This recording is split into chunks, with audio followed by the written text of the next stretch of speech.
Welcome back. We are in the middle of fair and festival season here in Maine, and this weekend is no different, with plenty of events happening around the state. That includes a community festival in North Yarmouth on Saturday. Here to tell us more about the outdoor music festival, Henry Fest, is one of its organizers, Lisa Freitas from 317 Maine Community Music Center. Thanks for joining us, Lisa. First of all, let's talk about how exciting this is for the North Yarmouth community. And Yarmouth, yeah. It's such a wonderful thing. Yarmouth is known for many things. Obviously, we have Clam Fest, which is big, but Henry Fest kind of bookends the end of the summer, and it's a wonderful day of music and community and celebration and bringing people together at a gorgeous location, and as Christian said, in the sweet spot of the weather. Yes. So we're hoping to have a wonderful day of sunshine as well. So it's been 20 years? Yes. Tell us how it started and how it's grown over 2 decades. We have been so lucky. It's been an incredible journey. The original festival was in the backyard on the property of actually our executive director, Jonathan Williams,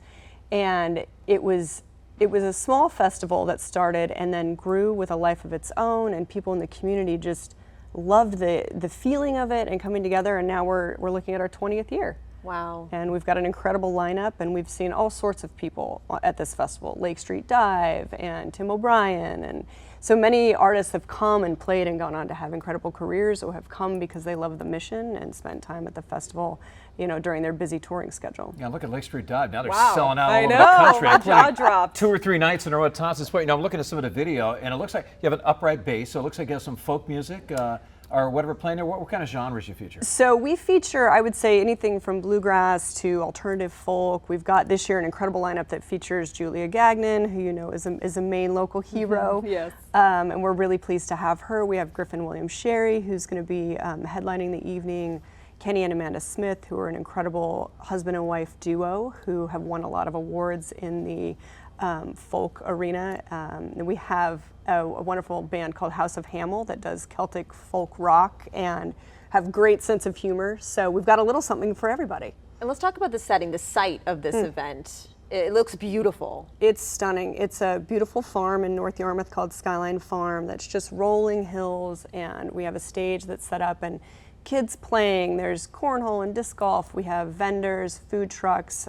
We have a wonderful sponsor, Maine Beer Company, who actually served their very first keg of beer at our festival. No. Yeah. Wow. So we have a wonderful relationship with them, and they're such supporters of community music and nonprofit organizations, and we're really grateful to have their support.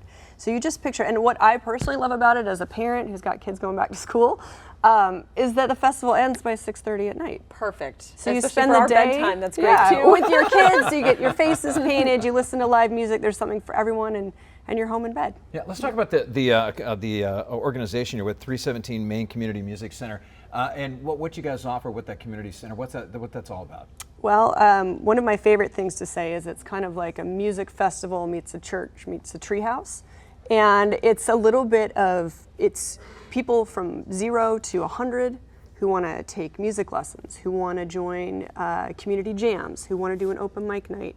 We do groups and ensembles for every age, everything from fiddle to piano to vocal. We have a girls rock group that sings in our youth program.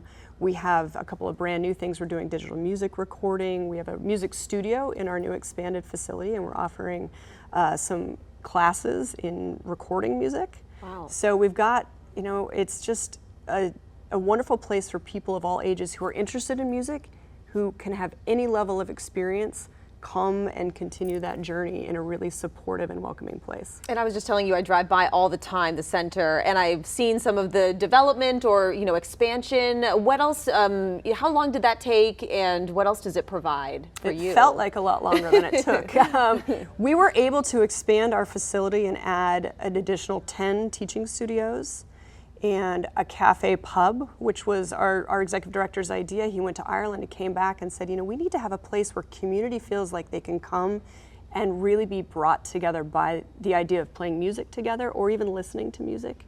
So we've got that wonderful component. We also have the recording studio, as I mentioned, but the real jewel is our performance hall. We now have a 200-seat performing space where we have everything from contra dances to salsa to Livingston Taylor is going to be playing a benefit for us in a week, actually, next weekend. So we just have this great space that feels like a heartbeat in the center and really pays homage to all the people who put their blood, sweat, and tears into this place over the last 20 years. I've played music since I was in early elementary school, all the way to now. Sing Love and it. play trombone. I used to play Trombone. trumpet. Yeah, and I've had some kids that have played musical instruments. I guess talk about how just we want to keep this going in our schools, and that music is so important. I guess talk about that for just life in general. It is. Well, they say it's the universal language, and it truly is. When you think about COVID, we did not have a drop-off in people who wanted music, even though it was virtual. It's something that brings people together from any background who can speak any language. We've actually had some international groups come through and just kind of play in our facility, and it can bring anyone together. So, and as you mentioned, schools, it's very important. We work with a lot of schools. We have a partnership program where if a school district needs musical support, we can go out and offer that and offer fiddle lessons for kids, or some group classes where kids can try different instruments and explore. And it really does, particularly for kids. It builds confidence, it builds the idea of being able to communicate in a way sometimes that's unspoken. But it doesn't stop. So then we have tons of people who come back after they're empty nesters or they retire. And they may have always dreamed of playing guitar. And this is a great place to come because you get to play with other people who are also experiencing the same thing you are, where they just want to grow and they just want to continue on that path. And 317 really offers this feeling of family. Wait a minute, not dreaming of playing trombone, it's guitar. Well, I'm waiting to see this trombone. Is it here somewhere? right? I think he's lying. I've never seen it, so. During the commercial break. There you go. Go grab my trombone out of the car. Yes. What time do things kick off Saturday? Gates open at 10:30. Okay. First act is on at 11, and we have, like I mentioned, lots of vendors there. We also have some kids programming. If you visit our website, which is 317.org, you can see 317main.org. Excuse me. You can see that we have some family classes for little kids. Little kids are free. Bring them all up. We'd love to have them. We also have some crafts and some fun activities, face painting, and things that really will engage everybody. So much fun. Yeah, thanks for coming out. Do you play an instrument or sing? I or anything? do. I play guitar and sing. All right, Yeah. rock on. Yes, yeah, thank all right. you. All right, jam session Yeah, we're coming up. we're Can't talking, wait. right? I'll do All right. the tambourine, something. Oh, no, more cowbell. yes. always Oh, more I'm on the cowbell. Always more cowbell. Always more cowbell. I got a fever. I know. All right, thank you so More much cowbell. for joining us. Thank you I for can't having wait. I me. think I'm going to come by on Saturday. Love Should to be a lot see of ya. fun.